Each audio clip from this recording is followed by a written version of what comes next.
Good afternoon, everyone. Dare I say Happy New Year? Let's hope for the best so that by late spring or so, we can return to something like normal. But in the meantime, let's wear your masks and be sure to put your nose, uh, put, be sure to put them over your nose and social distance. And one more thing before our program starts. Not long ago, I sent you an email called Reflections on Giving. That title may be misleading, and I think many of you did not read it, but I urge you to do so. It outlines the philanthropic activities that the Manor Club has done in the past year or so. I know many of you feel very strongly about giving back to the community. And I think if you read this note that I sent you, you will be pleased at what we've been able to accomplish in the last 18 months or so. I'll ask Jessica to send it out again, so please look at it and pat yourselves on the back. We've all done a rather good job in giving back to our community. Celeste, our program chair, will introduce today's program. This is the first one in the new year. The programs for January and February are also terrific, so please tune in. And if you're having problems with Zoom or the website, please talk to us, call us and let us know, and let us see if we can help you work it out so that you can see these fabulous programs. Thank you. Celeste?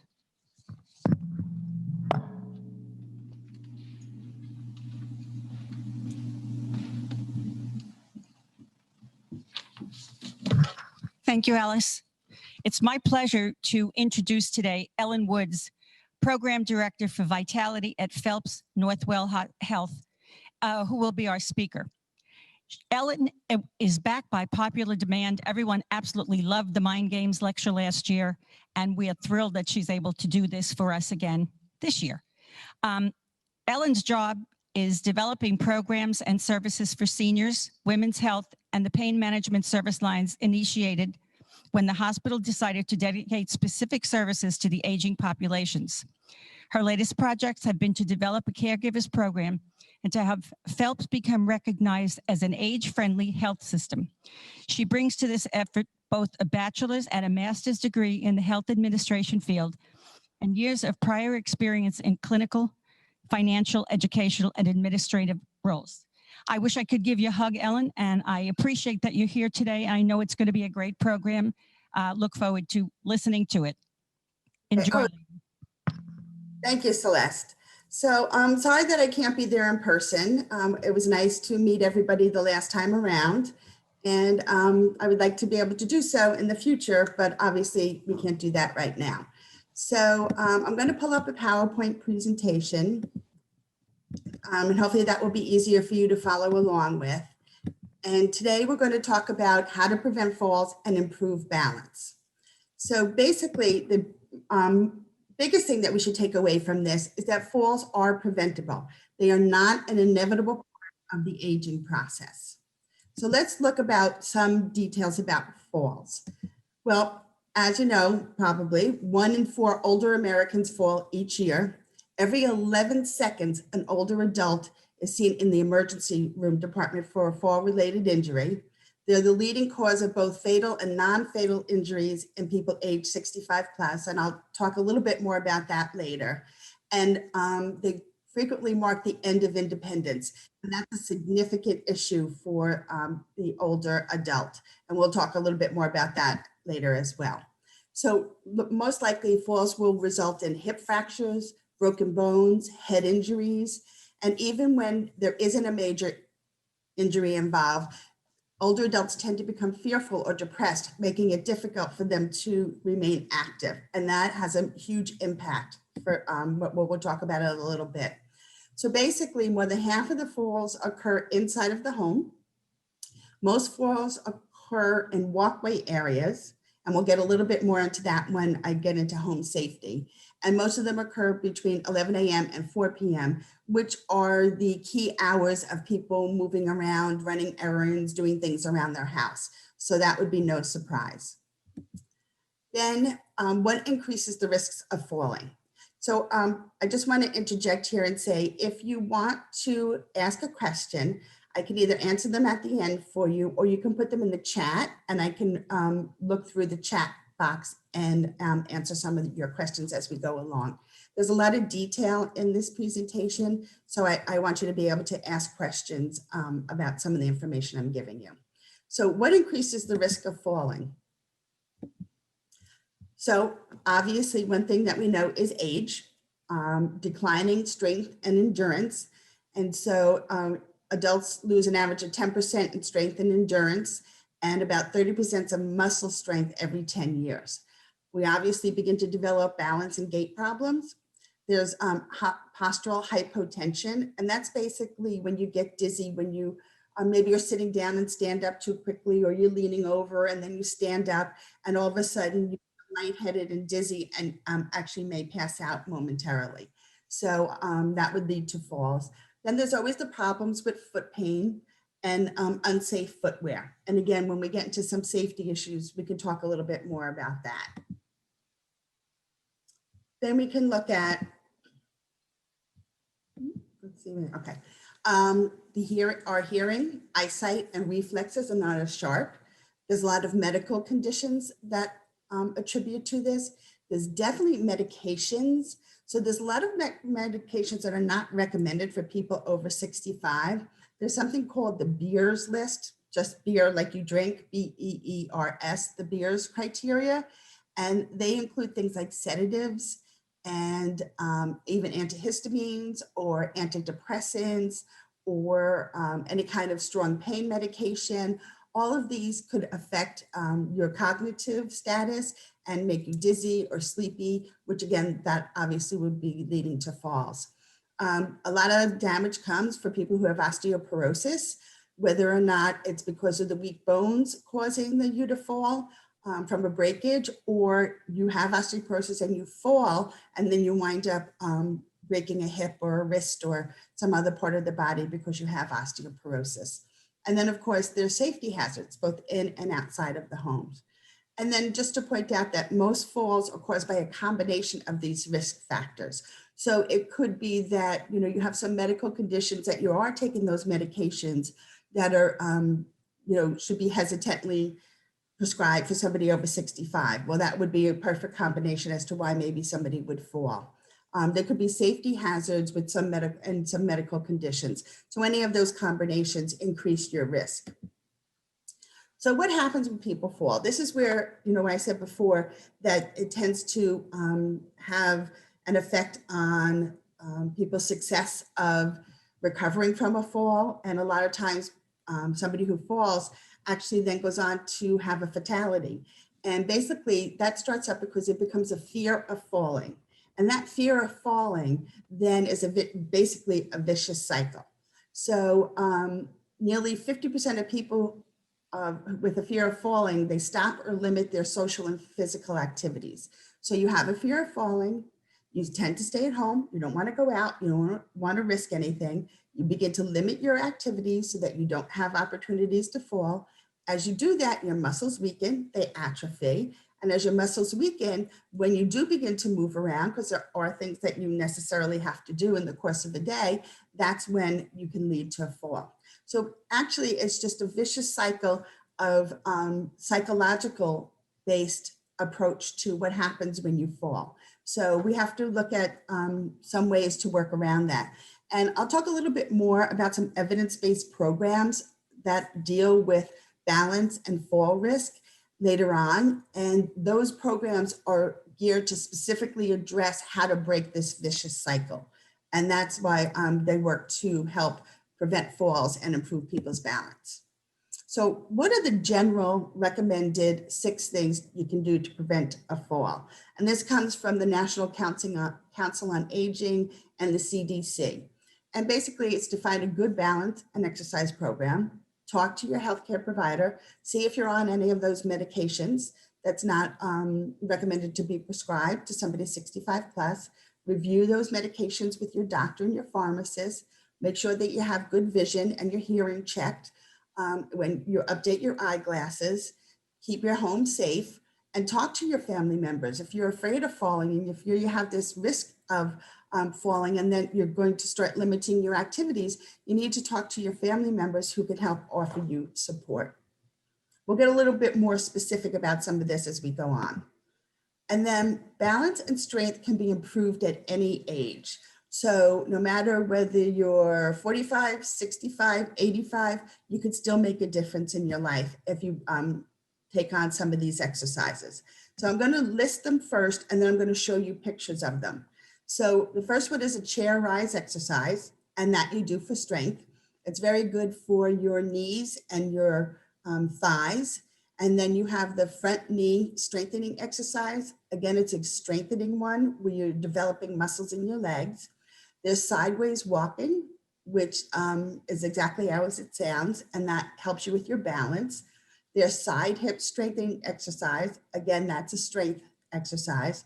The calf raises are strength exercise, but the heel to toe standing is a balance. So as you see, it's all a combination of you need to develop some strength, but then you also need to practice on your balance. So let's take a look at what these exercises really look like. So the first one is the chair to standing exercise. You sit in the chair, slide a little bit more forward than this picture is. You can hang on to the sides if you feel that you don't have the strength quite yet and you need to work up to it as you keep doing these exercises.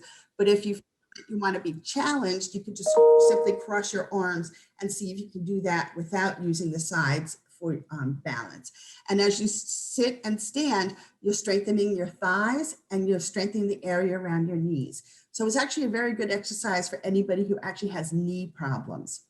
And then the second one is for, this one here, is for when you sit in the chair, you just simply do leg raises. And again, that will help strengthen your thigh muscles and give you the ability to develop some more. And that again helps in your strength area when you need the strength and balance. But when you move on to the side step, and that's simply you stand together, you move one leg over, you move the other leg over to meet it.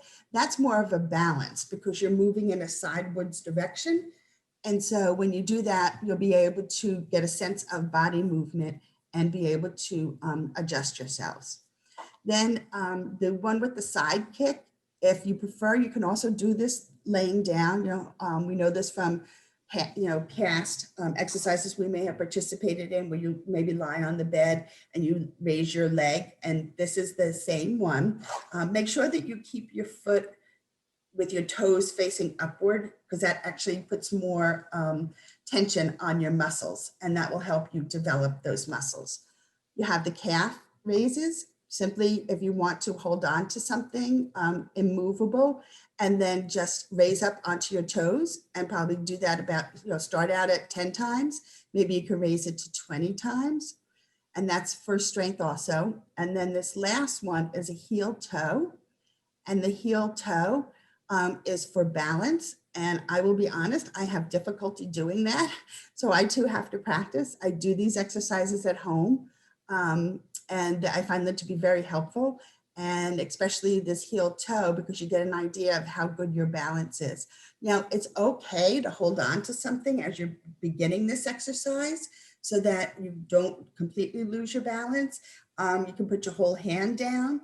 If you want to graduate to just putting 2 or 3 fingers down. And if you can eventually then just do it without holding on to anything, you'll see a marked improvement. So those are the exercises. At the end, if you feel you need me to demonstrate them, I will do that for you if we still have time. So what can you do to prevent falls? So one of the key things is to walk safely. So there's a combination of walking safely and scanning. So the best way to walk so that you could avoid falls is to walk heel toe. And you basically have the heel hit the floor first, then you put your foot down flat, and then you raise your heel up and you go to the toe. So it's heel to toe, heel to toe. Now, when you first practice it, it may look and feel a little bit awkward because most of us aren't used to walking like that. But then if you do it and practice it, it becomes an actually natural part of your walking style.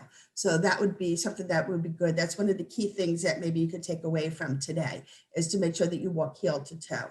And one of the big things for this is the fact that it will prevent shuffling. When we shuffle our feet or we don't raise our feet enough, then we tend to be at a higher risk for falls. So again, stand up straight. Now, the other thing is to make sure that you scan ahead. We're going to talk a little bit more about this later on as well. So what you don't want to do, and maybe if I could show you, okay. So if you stand up straight, but if you look down at what you're doing, you see how your body mechanics are pulling you forward, and then it's so much easier to fall. But if you stand up straight and scan 10 feet to 15 feet in front of you to make sure what's in the way, then your body is not going with gravity towards bringing you down into a fall. So it's really important that you don't look down at your feet and that you're looking ahead to make sure that there's nothing in your way, and keeping your body erect is a very key thing to do. And again, just make sure that you swing your arms gently. So some of the other things you can do is think before you move, plan the path and make sure it's clear. So you should always be, again, surveying and scanning for what's out there, avoiding sudden changes in posture, because again, particularly if you have postural hypotension, that could cause you to get dizzy. Turn your body slowly when turning around. And so instead of just quickly turning around, take steps to the side and then take additional steps to the back, instead of doing one swift turnaround. And don't rely on unsteady objects for support. So a lot of people may have walkers or canes or other types of appliances that they use to walk along with, but remember, they're not secure. So if you're counting on them for support for you for in case of a fall, that's probably not a good idea, because they may fall over with you pretty easily.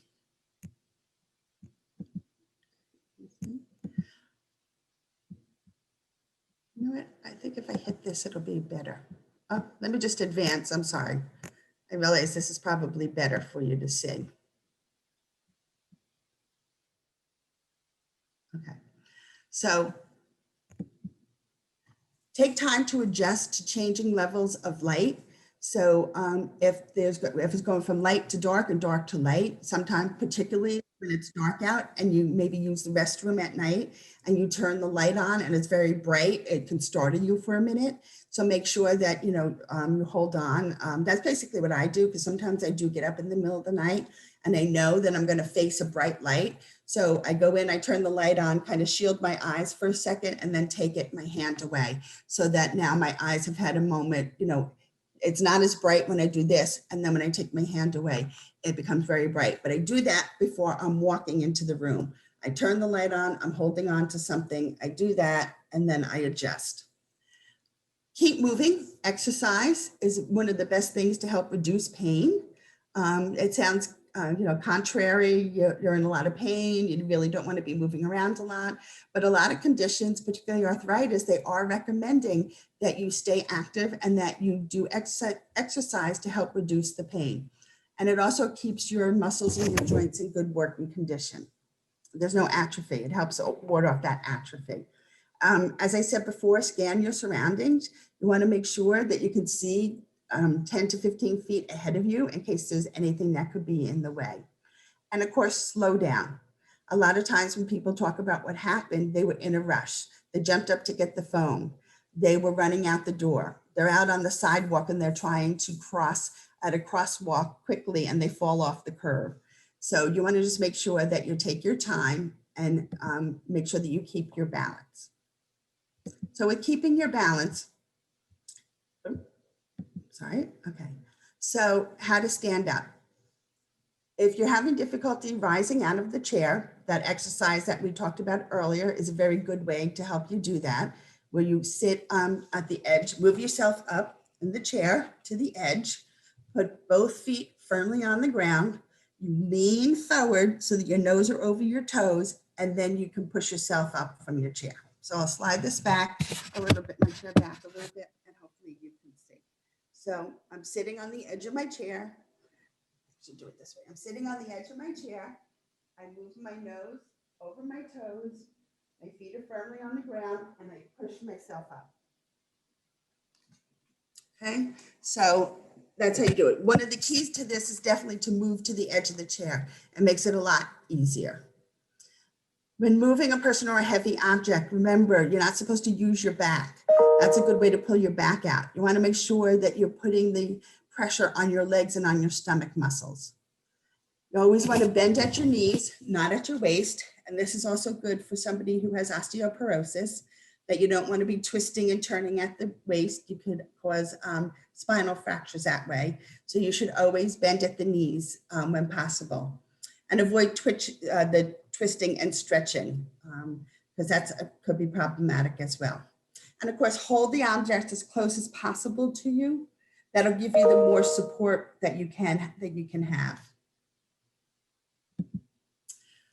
Okay, so if you should fall, which obviously we hope you don't, there are some ways to handle the situation, and we can review that.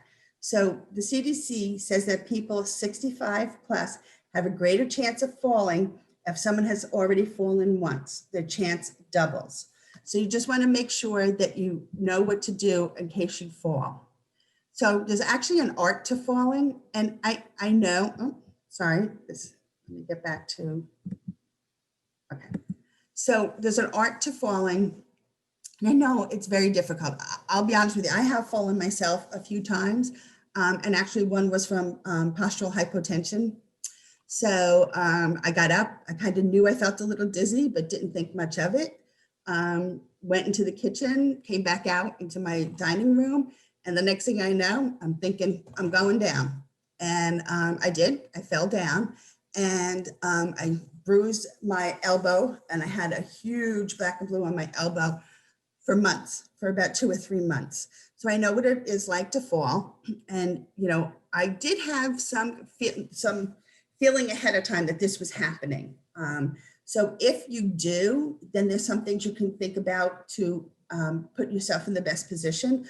Others happen so quickly, you don't have time to think about it. But should you have the time to think about it, here's some things that you can do. You can stay bent. You don't want to be rigid, because when you're rigid and your body tenses, you're more at risk for damage when you fall and hit something. You definitely want to protect your head, particularly if you are on blood thinners. That becomes a big problem for anybody who's on blood thinners who hits their head. So if you're falling forward, turn your face to the side.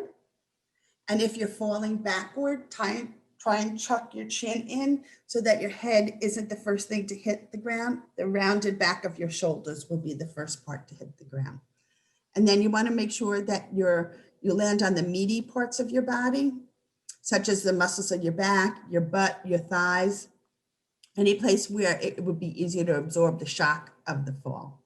And actually, to keep falling, don't prevent yourself from falling, because again, that tense part of you will cause more problems than if you just go into the fall and try and get the largest part of your body to be the part that hits the ground and has the impact.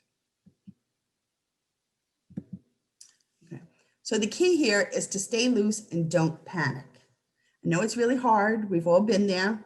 Hopefully some of you haven't, but you know, it's just something that you have to try and do. And then we'll talk about what to do, because I did take a minute. I remember laying on the floor and thinking, oh my God, what am I going to do now? But then I remembered what I was supposed to do. I took a couple of deep breaths and I was able to get myself up. So we're going to talk about how to do that. So if you're not dizzy or you don't feel unsteady and you think that you can get yourself up on your own, the best thing to do is to move to a sitting position, stay there a few minutes, get over the shock of the falling, and take some deep breaths and just realize now what happened. Okay, take a deep breath and then say, okay, now I have to get myself up, and how am I going to do that? So the best thing you want to do is find the nearest piece of furniture that's very solid. And so you could use that to support yourself. But you want to roll onto your hands and knees and then crawl to that chair on your hands and knees. When you get to that chair, you already have your knees on the ground. Bend one of your legs and put it under you. And then as you hold onto the chair, you can start to lift yourself up. Then just sit in the chair until you feel steady enough to walk. And of course, you want to be able to call for help at that point in time. So the key is to turn over onto all fours, crawl as best you can, get to a sturdy piece of furniture, put your hands and arms down on that furniture, pull one leg up so that it's flat on the floor, and then push yourself up to raise yourself. So I know that falling can be startling, but the idea is to try and relax as much as you can, remain still for a few minutes, and to decide if you're hurt before getting up. But if you're dizzy, you're in pain, or you're unsteady, then don't try and get up. So what you need to do is make sure that you always have a phone or the PERS, which is Personal Emergency Response System, you know, the pendant that you wear around your neck. Sometimes they're on watches. And always remember to keep them close by, or have a phone somewhere near the floor so that you could reach it should you need to. You can always, again, crawl over to that phone. There are certain indications where you really should be going to the emergency room. If you hit your head, if you lose consciousness, again, if you're on blood thinners and you have hit your head, that's a serious issue. When you can't walk after falling, obviously if there's a broken bone. If you've been on the floor for a while, you want to make sure that you check everything out. And obviously if you fell from passing out as opposed to tripping over something, then you really need to get that checked out to find out why that happened. So following up with your doctor is critical after a fall to identify what could have contributed to it. Again, when you're thinking that it wasn't something you tripped over, or maybe your slippers, which we'll talk about again a little bit later, were loose and there's no back to them and they caused you to actually trip, as opposed to over something your actual shoes made you trip. So I could stop and check on the chat room. Is there anything in the chat room that we should address at this point? Let's see. Oh, okay. If there is, then if somebody could just bring that to my attention, because I have to close down the PowerPoint to take a look. Okay, so falls are often due to hazards that are easy to overlook and easy to fix. So let's take a look at what some of them would be. So falling is the #1 threat to older adult safety, but you have the power to reduce that risk. So we're going to talk about what you can do to reduce that risk. So with some general safety, you want to wear your shoes both inside and out. The one thing you don't want to do is wear just socks around the house, because of course that sets up a slippery situation. One of another good things to do is to paint a contrasting color at the top edge of all the steps so you can see the stairs better. If you don't want to paint it, some people have used fluorescent tape and you just put it on the edge of the step. And so you can actually visualize, because sometimes as we get older, we have problems distinguishing between contrasting colors. So when you have just the wood tone and everything's the same color, you can't really judge where the steps are. But if you have a strip of tape that has a different color, whether it's fluorescent or just a different color, bright color, that allows you to better distinguish where each step begins and ends. So that could be something you may want to think about doing. Again, if the phone rings, don't run to answer it. I had a friend calling me over the weekend, wish me a happy new year. And I was she called me while I was still in bed. And maybe 10 years ago, I would have jumped up out of bed and run to get the phone, but I know I can't do that now. So then she got a little worried. And by the time I returned her phone call, it was like, I was worried you didn't answer the phone. I was like, I'm not getting out of bed and running for the phone anymore. It's just not happening. So, particularly if you have cell phones, you can see the number that called. You can always call them right back. But I think, we'll get to a point where you can identify for yourself that you're not going to be able to do that anymore. And you don't want to put pressure on yourself. Of course, limiting your alcohol consumption is good for a lot of things, but it also is good for preventing falls. However, if you need a cane or a walking stick or a walker to help keep your balance, there should be no shame in that. I know sometimes people feel like, oh, people will see me using the cane or the walking stick and there's some level of uncomfortableness. You may think, oh my gosh, I've reached the point where I need this.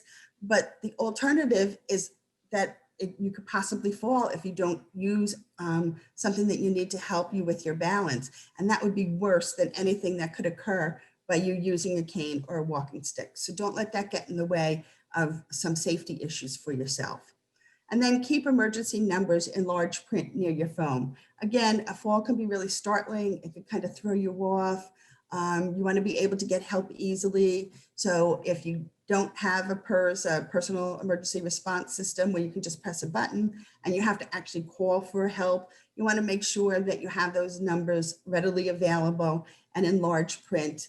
And again, it may be a number you call often, but if you're thrown off by having the fall and maybe you're still a little dizzy or you're just really shaken, you have been shaken up, you may not remember your daughter or your son's phone number or your best friend's number or a neighbor's number. So you want to make sure that you have that someplace where you can access it easily. So the other thing we need to look at is railings. So check to make sure the railings are secure on both sides. Again, when I was very young, I should say in my 30s, I guess that's still considered very young, early 40s potentially, I had the steps going into my garage didn't have a railing. I had the recycling off to the side. I had 2 kids that I had already placed in the car and in their car seats. And I was running back to close the door and I quickly turned around, lost my balance. There was no railing. And the next thing I know, I fell into the recycling. Good thing I did, because then otherwise I would have hit a cement floor. But who would have thought even at that age that how important it was to have railings. So knowing that that happened, I had to take care of the situation. And you want to make sure that you install handrails on outside stairs, because again, if you fall there, it's most likely on some kind of cement surface and could cause much more damage.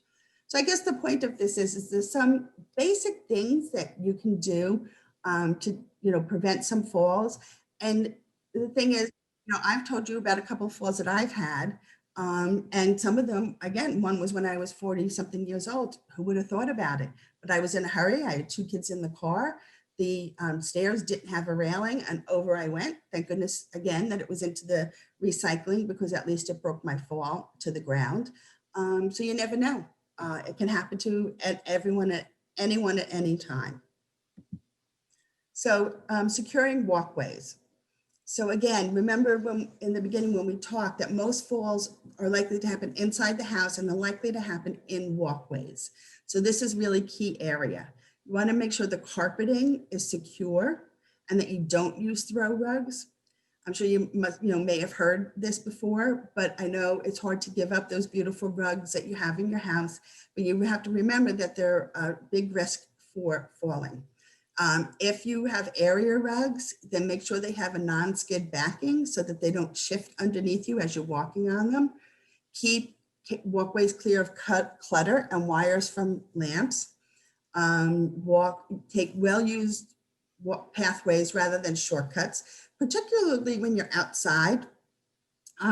So make sure that you walk in places that are secure and that the ground is level and that there shouldn't be any problems. But even in your home, we look at our furniture placement, and sometimes the furniture placement doesn't really make sense.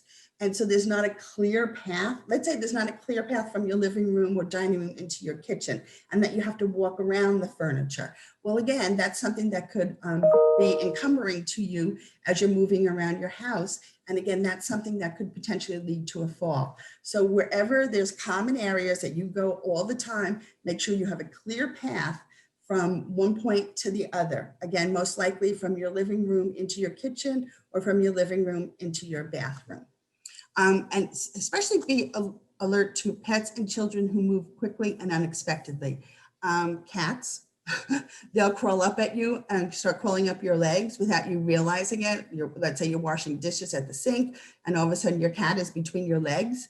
That could pose a problem. Small dogs, even grandchildren that are moving around the house. Not only is it a potential to get in between your legs, and cause you to trip over them, but they can actually then knock you over. So always be conscious of where these pets and animals, the pets, animals, and children are, because they can either knock you over or cause your legs to get all caught up. Let's talk about proper lighting. Always turn your lights on before entering a room or a hallway.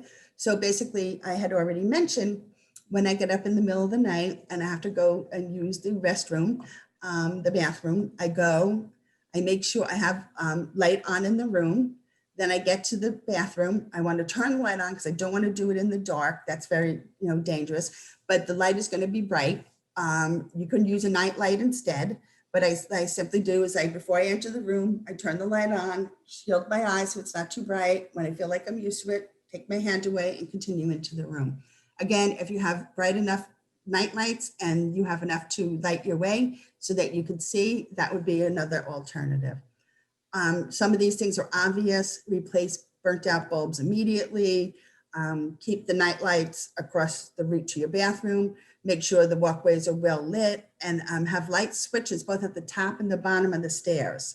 So you don't want to be where you're at the bottom of the stairs and the light switch is up top and you have to ascend or descend stairs with a dark shadow. Okay, so slippery and uneven surfaces, of course, we know, be careful. Look for ice, look for wet surfaces, wet leaves, moss, steps or uneven walkways. Of course, we know to be careful on tile or marble floors. They're particularly slippery. And clean up all, I put ills, but it's really spills immediately. Floors, we talked about, move the furniture out of the walking path and remove clutter from floors and stairways. And I have to be honest with you, I'm a big offender of the stairways. I pile stuff up on the stairway and I know that I shouldn't, but I periodically do, particularly when I was bringing just recently my Christmas decorations. I stored upstairs, so I piled them up on the steps. And then as I'm walking, I realized, oh my goodness, how risky is this? Because I have to shift over to the side. I'm looking ahead, not down. And so therefore I can't even see what's on the step. And this is not a good idea. So I quickly remedied it. But I will admit that I'm an offender of that. And so everybody can be, at risk if we're not paying close enough attention. And then kitchen. So the things that you use regularly should be on the lower shelves. You don't want to be reaching up high, especially if you're pulling down something that's heavy. If you have to do that, then you're very easy to lose your balance. You don't want to use a step stool, but if you have to, make sure there's a bar that you can hold on to, and absolutely don't use the chair, because the chair isn't balanced the same way that a step stool would be balanced. And also it could be a lot higher. You can only go onto the seat. At least a step stool has 2 levels, and you can start at a smaller level, hold on to something as you move up to the higher level. The best thing to do is not to use them at all, but if you have to, that would be the correct way to use them. The bathrooms, so make sure there's non-slip mats in the tub and the shower. Install your grab bars in the tub and near the toilet, so that particularly if you have difficulty getting up, you want to make sure that you have something to hold on to, and make sure it's a real grab bar. So a lot of times people say, oh, well, I have a bar on my shower door. That's probably not going to hold your weight should you be falling and have to grab onto that and then fall to the ground. It's not going to hold it. It's going to come with you. So make sure that there are legitimate grab bars so that, in fact, they can support the weight should you lose your footing on that. Use a shower seat. So that would be very helpful. And then having a handheld shower head makes bathing easier. And that way you can sit in your seat and use the shower head. And then place a lamp in the bedroom close to the bed where it's easy to reach, so you could turn the lights on if you need to. And of course, use night light. And if you can find ones that turn on automatically when it gets dark, then you don't have to remember to keep turning them on and turning them off. They'll be set on and off by the light that's in the room at the time.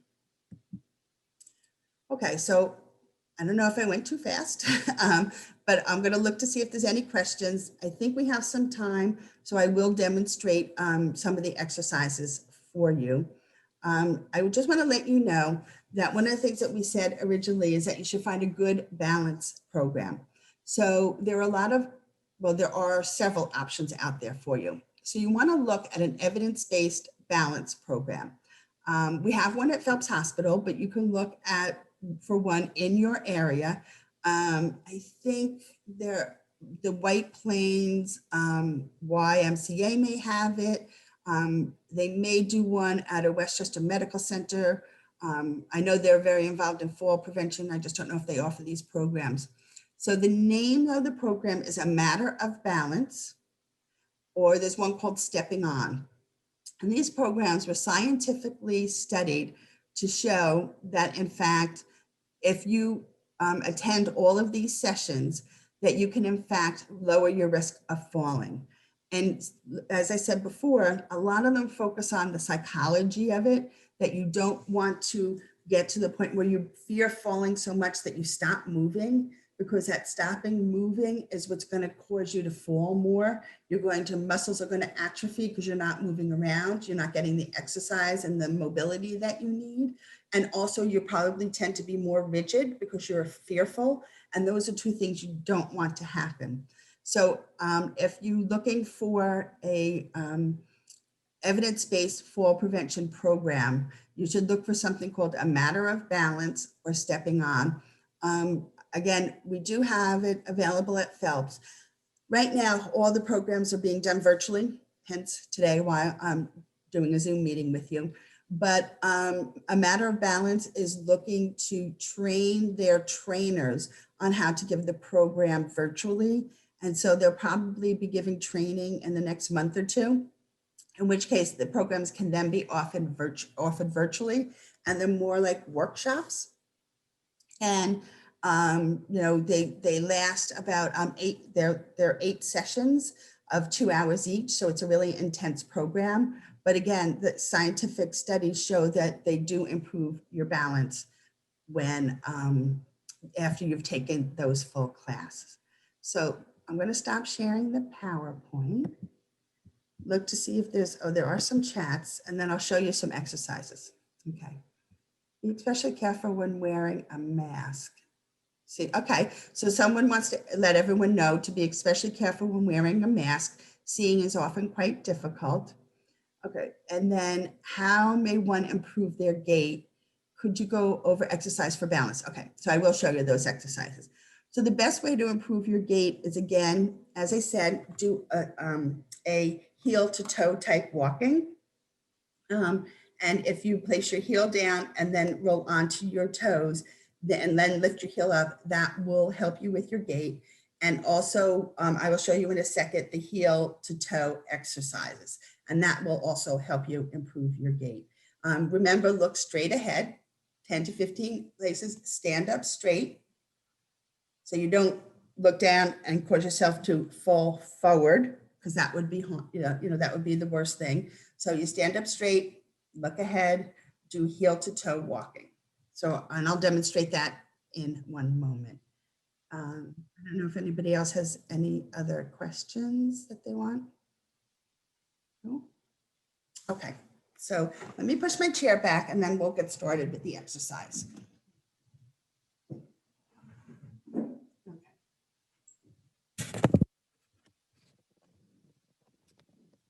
So I like to, okay, we're not gonna see my face, okay. But I like to basically challenge myself and try doing it this way. So I'm going to slide to the edge of my chair so that I make it easier. I'm going to put my nose over my toes and then press down and stand up. And then sit back down slowly. Now you can start with doing 20 of these. I'm sorry, start with doing 10 of these and then graduate to 20. And I'm up to 30 now. And I actually had problems with my knees, and the physical therapist advised me to do the same exercise. And now I don't have problems in my knees. You know, when people get injections, I'd actually gone to the doctor to get injections, and he said, first, try physical therapy. They gave me this exercise, and I never had to get the injections in my knees. So not only is it helping with your knees, but it helps strengthen the muscles that support your knees, and particularly your thigh muscles. And so that's a good thing. It covers both things, and it'll help prevent some falls. Then the next one would be, if you just, I'm going to turn to the side, just the simple leg raises. I would have got a pedicure if I knew I was doing this. Okay, so sit at the edge of the chair, keep your foot flexed, and just lift your leg up and down.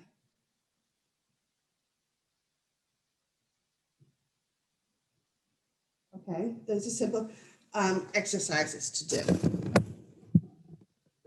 Okay, then you can do the hip from the side to side. Again, you can do this lying down on your bed, or you can do this. Now I'm just holding on to the edge of the table for some balance. I hope you can see this. And well, you know what, I should. Okay. And all you have to do is keep your foot flexed again, and you lift your leg out to the side. Now the key is, it doesn't matter how far you lift it. It's a matter of keeping your foot flexed and bringing it out to the side. Again, you'll feel keeping the foot flexed, put some tension on the leg muscles, and so therefore it strengthens the leg even more. Okay. Then we have the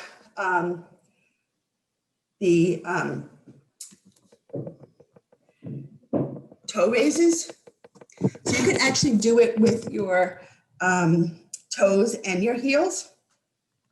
So just stand, you can hold on to something as well.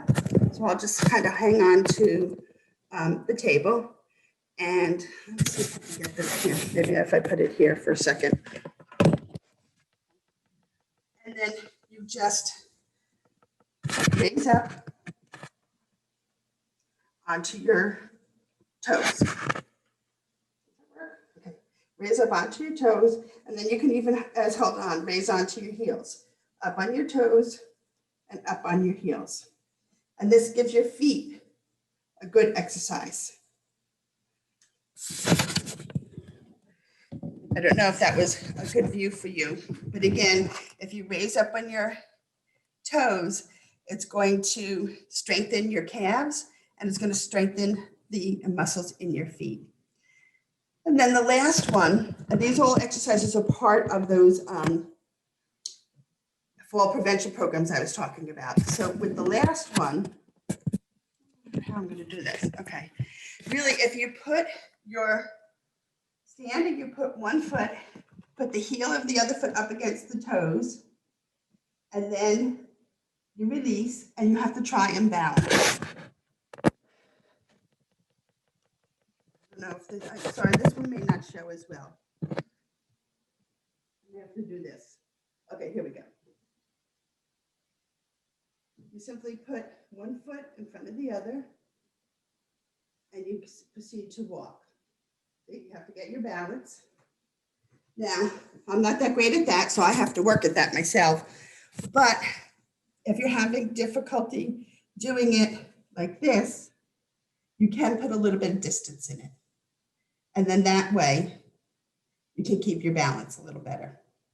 And of course, you can also hold on. So you can start with one hand holding on, and then graduate to a couple of fingers. So did that help with the exercise portion of it? No? Okay, so let me just summarize what I think you can take away from this today. And then if anybody has wants to write in the chat room or wants to unmute themselves and ask questions, we can always do that. So again, falling is not an inevitable part of aging. We can control it by making sure that we keep ourselves in shape, that we stay active, that when you walk, you do heel toe walking, You put your heel down, roll onto your toes, put your heel down, roll onto your toes, instead of just putting flat foot to flat foot to flat foot. So that would be another one. Make sure that you're looking ahead so that you're not leaning over, causing gravity to bring you forward as you're looking at your feet. Make sure that you have clear pathways so that you don't have anything that you're going to trip over. Remember that if you're going to fall, this isn't one of them, but you can always have a pendant as a protection, a personal emergency response button. So you can press it and call someone. They even have ones where you don't have to press it, that if you were to pass out, some of them, they're a little bit more expensive, but it'll be able to tell that you had a sudden quick movement from standing to downward and will set off the response mechanism automatically. So you want to make sure that you do that. So, those would be like the key things is the proper way to fall, the proper way to keep your strength and balance around your home. Make sure there's not a lot of clutter. Make sure that you have safety bars in your bathroom, that you keep the lighting correctly, and take one of those follow-up courses that actually give you in-depth training on how to prevent falls and maintain your balance. So, okay, yes, thank you. Sometimes my family is saying, I am waddling like a duck. Will these exercises help me? I think so. Yeah, I think so. It depends upon why, because remember, if you're having feet problem, if you have problems with your feet, that may have to do it. What if your back? If you have problems with your back? And so sometimes people waddle because they're actually trying to adjust to pain in their hips. They're adjusting to pain in their back. They don't have the leg strength that they need. So that would, if you do these exercises, I think that would definitely help. So that would be a good thing to do. Any other questions? Okay, I just want to make sure I didn't go too fast for anybody or skip over You did a any. great job. Thank you. Oh, thank you. Does your office have a handout or booklet that we could have? Yeah, so the problem was with the holidays, I couldn't get it out quickly enough. And I didn't know how many to send. So I think Celeste said that it would be okay if I mailed her the booklet, so I could do that. And then I guess she can follow up with getting them distributed to the group. Is that okay, Celeste? Yes, that would be wonderful. I was going to ask you to do that. Even if you have it written down and you want to send it to everyone, I can give it to the administrative assistant here, and she could email it to everyone if that's easier for you. Yeah, so maybe I'll just send you the PowerPoint and then. Exactly. Okay, we can do that. And it tells you the exercises and everything, right? You should only have seen me walking back here trying to correct my gait at the back of the theater and feeling like a klutz, putting down my heel prior to anything else. But I think, as usual, it was a wonderful program. I think everybody learned a lot, and I think we'll definitely be more careful and more neurotic. But I thank you so much, Ellen. I look forward to getting that email and we can disseminate it to the membership. As far as the membership, please notice that one day, not one day, on your recent email from the office, there's a typo. The next program is January, what's today? Today's the 5th. The 12th. The programs are always on a Tuesday. So be sure and tune in on the 12th. Ellen, our gratitude to you for keeping us healthy and for doing the program. Again, I'll be in touch with you. Thank you so much. Have a happy, healthy, safe New Year. Thank Okay. you, Ellen. It was a Good pleasure. job. Bye-bye. Good job. Thank you, Ellen. Thank you.